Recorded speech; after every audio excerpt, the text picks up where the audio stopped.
Assalamualaikum warahmatullahi wabarakatuh. Perkenalkan, kami dari kelompok 6 Literasi ICT akan mempresentasikan mengenai media interaktif. Sebelumnya izinkan kami untuk memperkenalkan diri. Saya Muhammad Fadilah Sidik dengan NIM 1901467. Saya Dera Novia Nirmaya dengan NIM 1905957. Saya Dia Lutfi Basasya dengan NIM 1905973.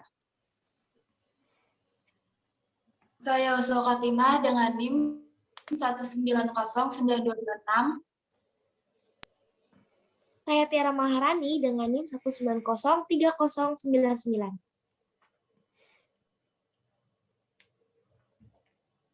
Baik, semuanya sudah memperkenalkan diri ya berarti. Nah, sekarang saya akan mulai menjelaskan mengenai apa itu interactive learning.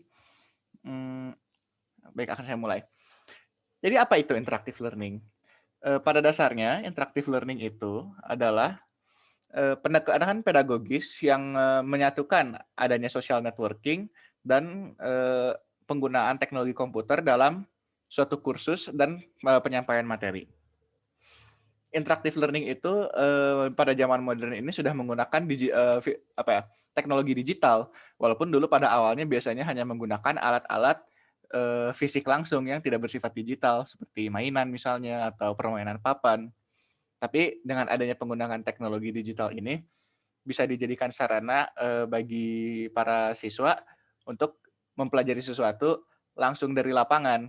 Karena sebagaimana kita tahu bahwa ilmu itu kan didapat dari mengamati lapangan, didapat dari peristiwa yang ada di lapangan, lalu manusia membuat interpretasi terhadap ilmu tersebut atau terhadap peristiwa itu. Dan itulah yang kita sebut sebagai pengetahuan. Nah, konsep dasar dari interactive learning adalah memberikan kesempatan bagi para peserta didik untuk mengalami pengalaman pembelajaran itu dengan mengamati langsung dunia di sekelilingnya sebagai sarana belajar. Nah, dengan adanya teknologi digital ini, hal ini semakin mudah dilakukan. Karena kalau dulu kita harus mengandalkan studi lapangan, itu kan bisa memakan waktu, bisa mahal, bisa melelahkan juga karena harus keluar. Nah, tapi sekarang dengan teknologi digital, ini semakin mudah untuk disimulasikan. Apalagi dalam bidang kita, yaitu pendidikan ekonomi, ilmu ekonomi itu sulit untuk diamatinya, butuh waktu yang lama. Kalau kita ingin belajar teori permintaan, kita ingin belajar makroekonomi, kita kan harus mengamati negara dalam jangka panjang, dan itu tidak praktis dalam cakupan kelas. Makanya, contohnya ini adalah yang sedang ditampilkan di layar, yaitu British Economy Simulator, yang menampilkan perkiraan simulasi mengenai bagaimana makroekonomi suatu negara. Contohnya dalam hal ini adalah Inggris ya, dalam satuan kuartil 4 tahun. Nah, sekarang bagaimana kita dapat memahami pergeseran paradigma ya dalam pendidikan itu.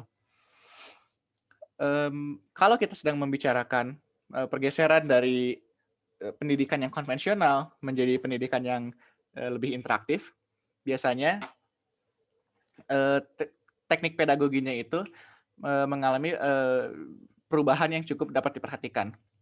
Yaitu salah satunya adalah mulai dari pembelajaran yang linear sampai pembelajaran yang menggunakan hypermedia. Yang dimaksud dengan hypermedia itu bukan hanya media yang membantu menyokong pembelajaran yang linear saja, tapi suatu media itu dikatakan hypermedia apabila medianya itu bisa dapat berdiri sendiri tanpa harus mengandalkan adanya penjelasan linear dari seorang pengajar. Oke? Nah, sehingga artinya guru juga yang tadinya sebagai yang awalnya itu berperannya dominan sebagai pemberi ilmu, sekarang bersifat hanya sebagai fasilitator. Yang mencari ilmu itu adalah peserta didiknya sendiri melalui proses interaksinya itu.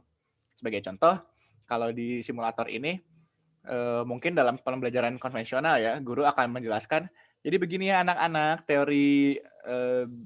teori makroekonomi Keynesian itu seperti ini. Nah, itu ke dalam pembelajaran konvensional mungkin, tapi kalau dalam pembelajaran interaktif, diasumsikan bahwa anak misalnya sudah membaca dulu teori dasarnya, tapi detil-detilnya, bagaimana cara kerjanya, dinamika teorinya, dan sebagainya, itu ia pahami dengan belajar sendiri, dengan menggunakan alat ini. Dan alat ini disediakan oleh pengajarnya. Nah, itulah maksudnya guru sebagai fasilitator. Sedangkan secara praktis, dalam penjelasannya, dalam penyampaian materinya, semuanya tidak dilakukan oleh guru, tapi semuanya dilakukan oleh peserta didik dengan mencari tahu, berinteraksi, dan memahami sendiri. Nah, komponen dari interactive learning atau pembelajaran media interaktif itu adalah salah satunya bisa menggunakan sosial media. Ini bukan yang kita contohkan sekarang ya, tapi patut untuk tetap disebut. Ini menggunakan sosial media itu sebenarnya tujuan utamanya adalah untuk menekankan networking-nya, berkoneksi dengan sesama manusia, dengan sesama peserta didik untuk bertukar informasi. Nah, tergantung keefektifannya dalam menyampaikan pelajaran ya berbeda-beda di setiap bidang ya. Karena akses terhadap pengetahuan itu dengan networking memang memudahkan komunikasi, tapi ada kalanya mungkin lebih efektif apabila mereka diberikan langsung akses yang lebih formal, akses yang istilahnya bukan berdasarkan dari diskusi. Karena apabila hanya terjadi diskusi di antara mereka yang peserta didik, belum tentu mereka memiliki pemahaman yang cukup untuk menghasilkan kegiatan yang produktif. Walaupun dari proses networking itu sendiri merupakan pembelajaran yang bisa jadi kesempatan pembelajaran yang baik bagi mereka. Tapi bisa saja dapat dikatakan kurang efektif jika ada target waktu pemahaman yang cukup dekat, misalnya untuk ujian dalam waktu yang dekat atau begitu. Selanjutnya ada urban computing atau itu adalah teknologi yang berbasis lokasi. Nah, kalau ini biasanya adalah simulator yang ada di lapangan dan tidak bisa menggunakan tidak bisa semudah diakses di rumah ya. Seperti yang ada kita tampilkan di layar ini tidak bisa dikatakan urban computing sebenarnya.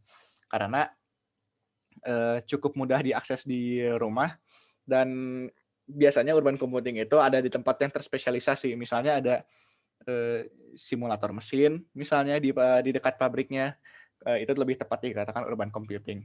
Sedangkan jika yang sedang kita tampilkan ini adalah istilahnya serious game atau game serius.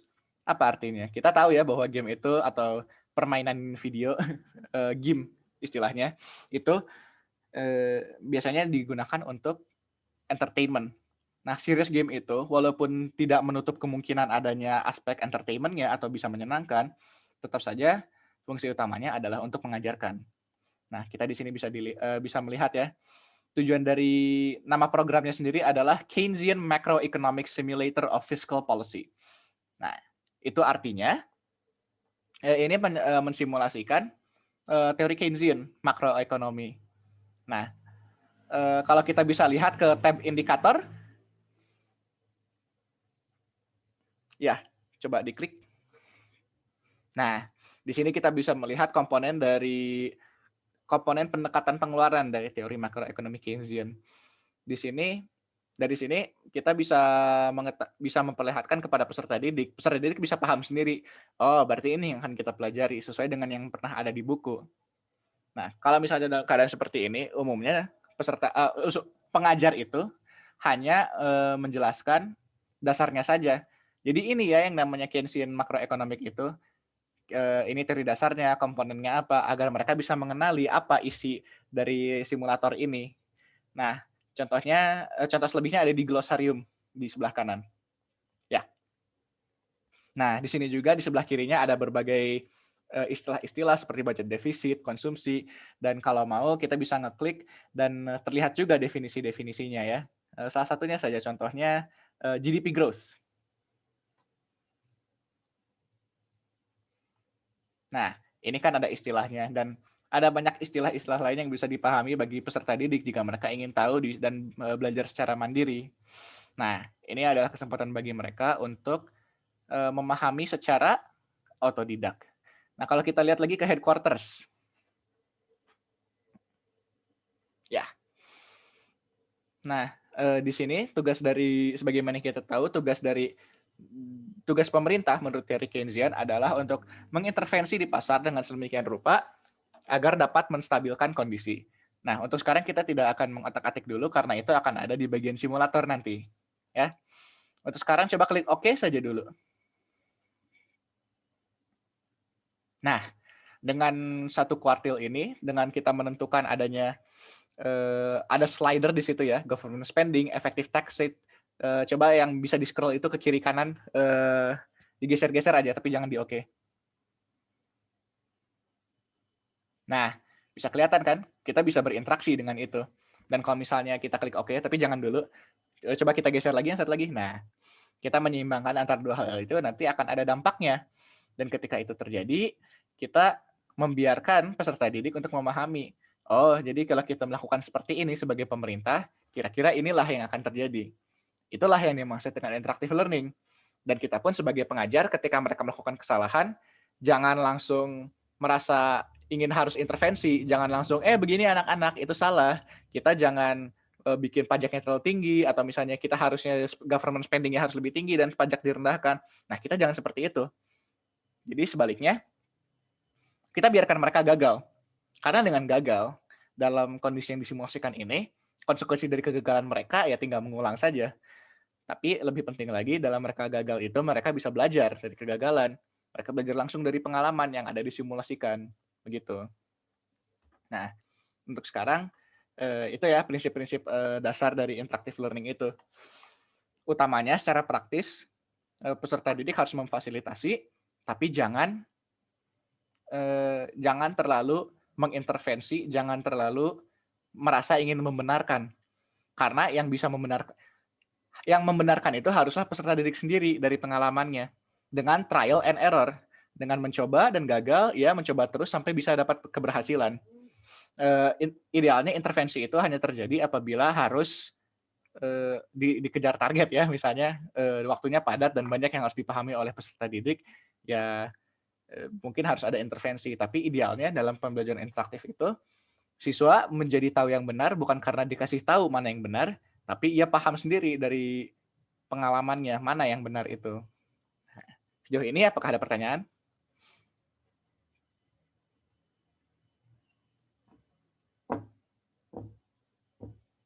Boleh bertanya? Ya, silahkan. Di sini sih saya berpikir bahwa aplikasi yang untuk belajar seperti ini tuh efektif sekali gitu ya untuk pembelajaran jarak jauh mungkin. Karena di sini siswa gitu ya diperuntukkan untuk memahami secara langsung seperti tadi apa sih efek dari ini perubahan pajak seperti itu ya. Ya. Nah, yang mau saya tanyakan gitu, kalau misalkan sang anak tuh tidak paham tentang, misalkan dalam pembelajaran sebelumnya sang anak belum mengerti tentang materi yang disampaikan, ataupun sang anak belum mencari tahu apa saja yang harus diketahui untuk menggunakan sebuah aplikasi seperti ini. Lalu bagaimana caranya kita dalam simulasi, dalam praktik langsung pada siswa gitu ya, agar si siswanya itu paham apa yang kita maksudkan, sedangkan siswa tersebut belum tahu, belum benar-benar belum mengerti seperti itu. Gimana? Baik, jadi begini. Seperti yang saya jelaskan tadi, bahwa dalam media interaktif, mengajar itu berperan sebagai fasilitator, bukan transmitter, bukan pemberi ilmu, tapi memfasilitasi pencarian ilmu.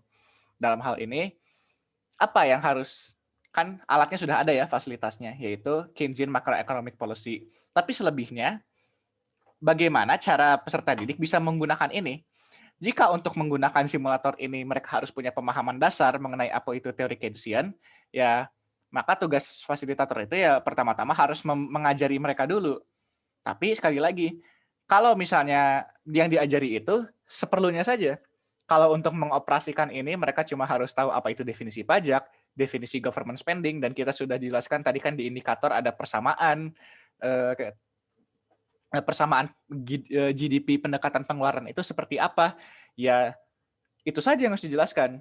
Selebihnya itu kan mereka sudah tahu bagaimana cara menggunakan alat ini, dan ketika di situ ya kita tidak usah, sebagai pengajar kita tidak perlu lagi menjelaskan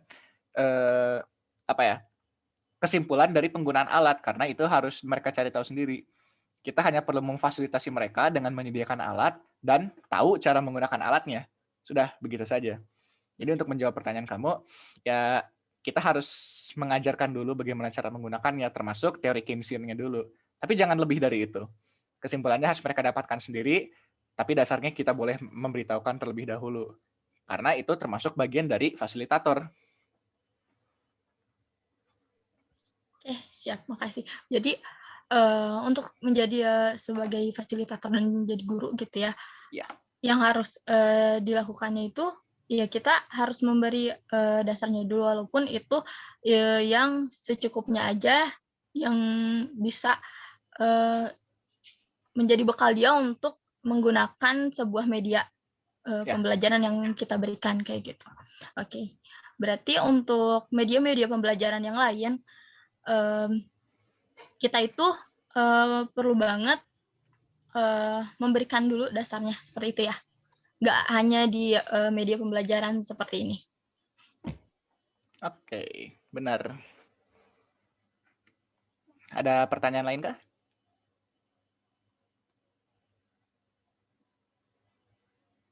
Baiklah, kalau tidak ada, tidak apa-apa, karena yang namanya media interaktif itu sebenarnya kita tidak mendengarkan video seperti ini ya. Harusnya dalam keadaan lain kita bisa belajar sinkronus melalui Zoom, tapi karena keadaannya menuntut kita belajar secara asinkronus, kita jelaskan teorinya lewat video ini, dan nanti juga di akhir video ini akan ada simulator ya. Kami dari kelompok kami akan menggunakan kelas ini, menggunakan program ini dan mensimulasikan pembelajaran interaktif itu seperti apa. Silahkan untuk disimak. Dan alhamdulillah nanti semuanya juga akan interaktif ya, setiap anggota kami, karena memang ditekankannya di situ. Nah, terima kasih atas perhatiannya. Selanjutnya silahkan perhatikan simulatornya ya, dan nanti saya juga akan memberikan linknya untuk mengunduh sendiri program ini agar rekan-rekan juga bisa menggunakannya. Nah, semoga bermanfaat dan semangat terus belajarnya. Sampai jumpa.